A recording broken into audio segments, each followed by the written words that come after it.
Spotify or whatever it is, or that there are official releases on various box sets. So it comes out to that, talking about the gatekeepers could also be the bands itself and the artists and the record labels saying, this is what you are only allowed to listen to. Blonde on Blonde. Here's the only official tracks on there. Now, these people, these gatekeepers, these collectors, could put up something and have you experience music and think about these albums that like the back of your hand in a whole different light. There's two things to that, right? One thing is, again, it's democratizing.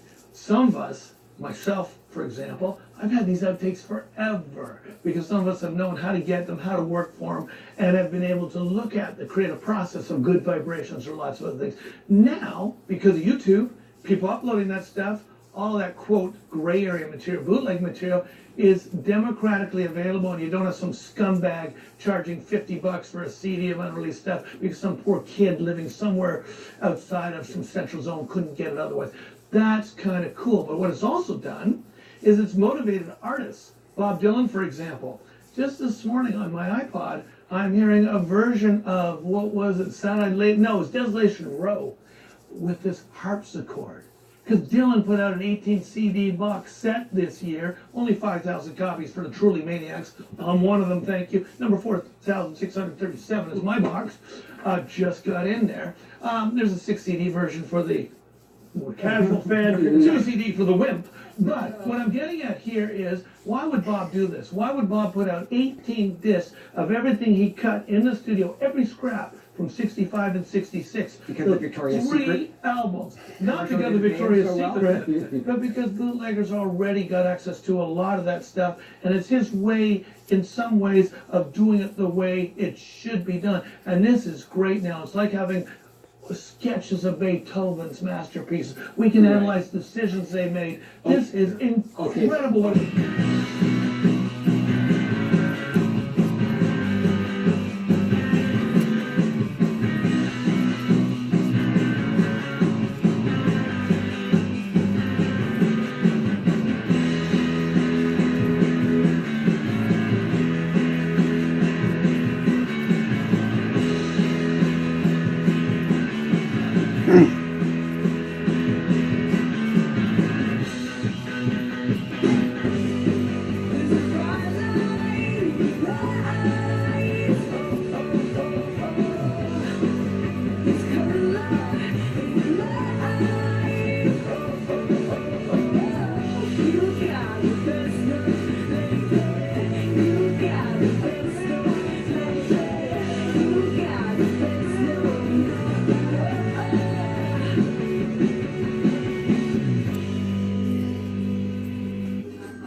Coconut. The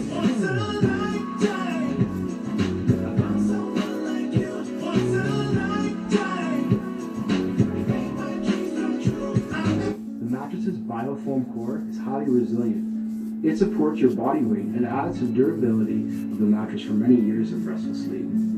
The natural organic latex is an extremely durable layer and creates ultra-comfortable bounce-back support to keep your spine in an optimal natural sleeping position.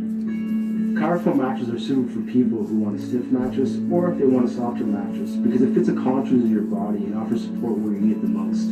Our specialized layer of lumbar support provides an additional 20% of companion support in the central third of the mattress. The gel-infused memory foam helps keep your body cool and relaxed during sleep while the temperature-sensitive foam adjusts to your body's natural shape and curves.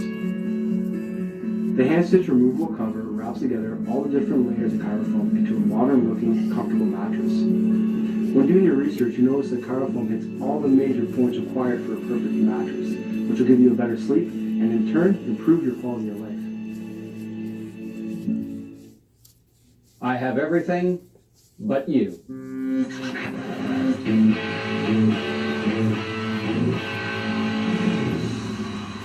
It's opened up. But is there a risk here of the artist making less money, Drew, in all of this? Well, it's a big thing. I mean, I just want to touch on a point, but we're talking kind of around this whole idea of curation and galleries and artists. Bob Dylan opening up his own gallery to the underpaintings of his own music. I think he's going to benefit off of that himself. But in terms of royalties, it's a wild, wild west, man. Anything online, artists aren't being represented or paid the right amount of due. It's a tricky world.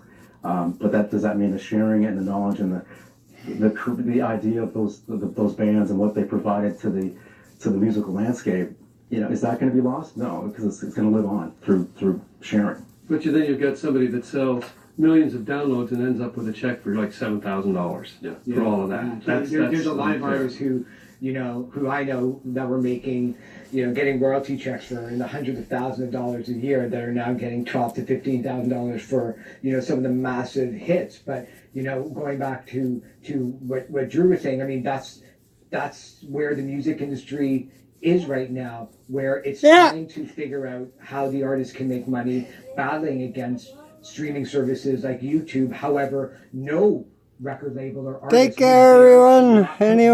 in their marketing